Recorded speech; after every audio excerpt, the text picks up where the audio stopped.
សួស្តីដល់អ្នកវីដេអូនេះយើងមកមើលការប្រៀបធៀបរវាងការប្រើប្រាស់ be going to ជាមួយនឹង will បញ្ហានេះគឺកើតឡើងជាញឹកញាប់ចំពោះ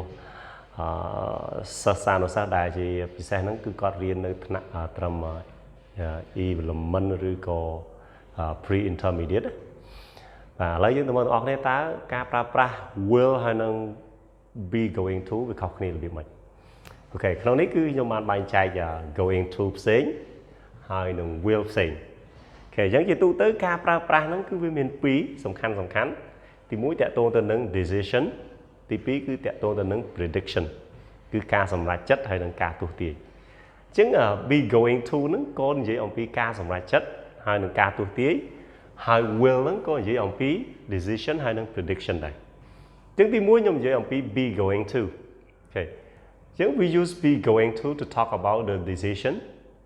but we have a plan, or we can say the future intention. មានន័យថាការសម្រេចចិត្តដែលមានការគិតទុកជាមុនបាទមានការគិតទុកជាមុន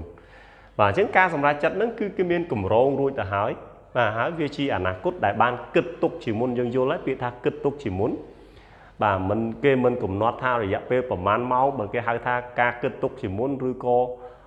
ប្រហែលថ្ងៃមិនគេហៅថាការគិតទុកជាមុនទេនៅពេលដែលយើងមានអ្វីនៅក្នុងចិត្តគិតទុករួចស្រេចអាហ្នឹងគេហៅថា future intention ឬក៏គឺជា decision ដែលយើងធ្វើឡើងការសម្រេចចិត្តមុនការនិយាយរបស់យើងបាទ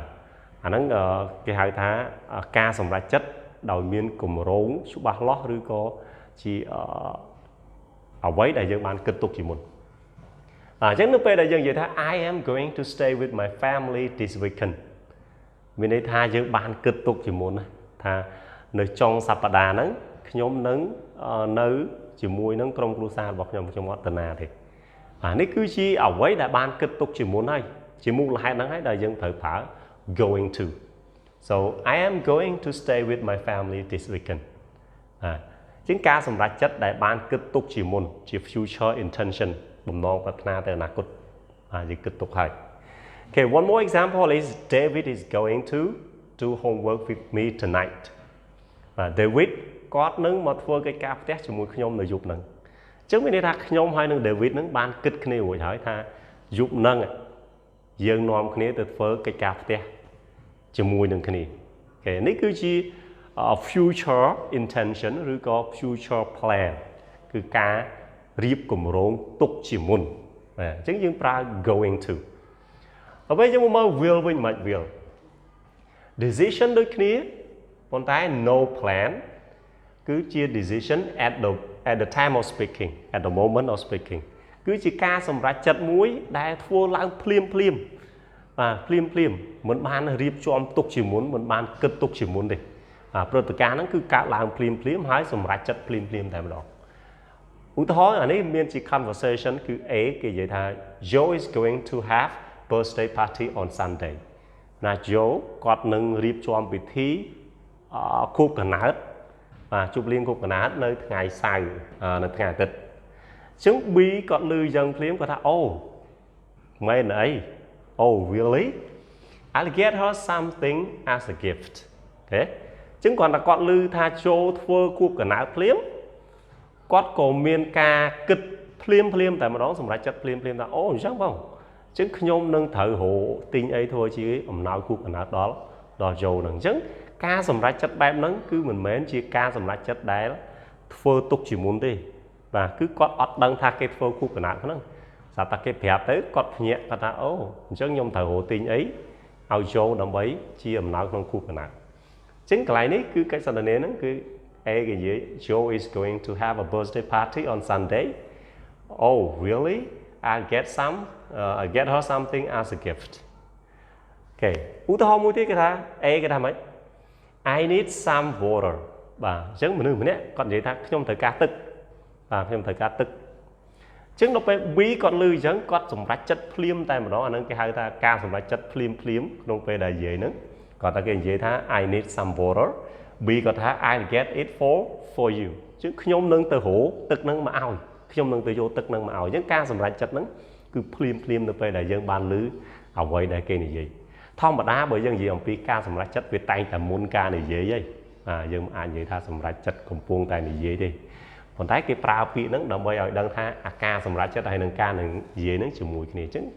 មនុស្សយើងនៅពេលដែលសម្រាប់ចិត្តក្នុងរយៈពេលតែខ្លីបំផុតព្រោះវិញ្ញាណញៀនរបស់មនុស្សយើងហ្នឹងគឺរហ័សណាស់ការគិតហ្នឹងភ្លាមតែម្ដងអញ្ចឹងកន្លែងចង់និយាយថាការសម្រាប់ចិត្តហ្នឹងគឺភ្លាមនៅពេលដែលឮអីមួយអញ្ចឹងអត់មានកម្រងនិយាយទៅគឺ decision without plan អានោះ decision with plan មួយទៀតគឺតាក់ទងជាមួយនឹងprediction បាទគឺ be going to ដែរប៉ុន្តែយើងនិយាយអំពី prediction with proof មានន័យថាការទស្សន៍ទាយដែលឃើញមានអ្វីមួយជាក់ស្ដែងឃើញនឹងមុខបាទឃើញនឹងមុខឃើញអ្វីដែលយើងគិតថាវានឹងកើតមានឡើង 100% គឺបើយើងនិយាយទៅការទស្សន៍ទាយដែលមានភ័ស្តុតាងអូខេ example you drop your blood in water អញ្ចឹងអ្នកចង់និយាយថាសក់សម្រក់ឈាមនៅក្នុងទឹកណាអញ្ចឹងអ្វីដែលយើងឃើញគឺឈាមស្រក់ទៅក្នុងទឹកបាទអញ្ចឹងយើងនឹងដឹងថាទឹកហ្នឹងនឹងคล้ายទៅជាពណ៌ក្រហមទឹកហ្នឹងព្រោះយើងសម្រក់ឈាមចូលក្នុងហ្នឹងអញ្ចឹង you drop your blood in water it's going to turn red អញ្ចឹងបើសិនជាយើងសម្រក់ទឹកទៅក្នុងឈាមទៅក្នុងទឹកហ្នឹងវាប្រកាសជាคล้ายទៅជា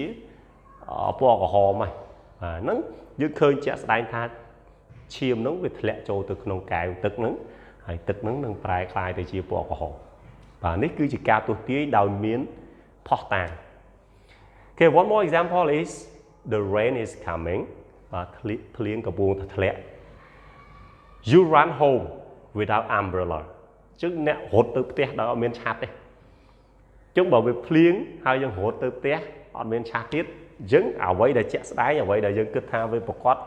គឺ you are going to get wet អញ្ចឹងអ្នករត់ទៅប្រកបជាទឹកមកបាទគឺយើងគិតអាហ្នឹងគឺវាយើងពឹងផ្អែកទៅលើអ្វីដែលយើងឃើញជាក់ស្ដែងអញ្ចឹងវាជា prediction with proof evidence ឃើញមានភ័ស្តុតាងជាក់ស្ដែងអញ្ចឹងភ្លៀងមកហើយរត់ទៅផ្ទះអត់មានឆាតទៀតអញ្ចឹងអ្នកនឹងទៅទឹកប៉ុន្តែអាហ្នឹងបើអត់ទៅទឹកក៏អត់ទៅចឹងរត់ទៅមានគេពីណាជួបពីណាគេមានឆាតមានអីចឹងនៅជាមួយគេពាក់អាវភ្លៀងអីចឹងទៅអូខេអញ្ចឹងអានេះគឺជាការទស្សន៍ទាយប៉ុន្តែយើងឃើញមានភាពជាក់ស្ដែងអ្វីដែលយើងឃើញហ្នឹងគឺពិតប្រាកដ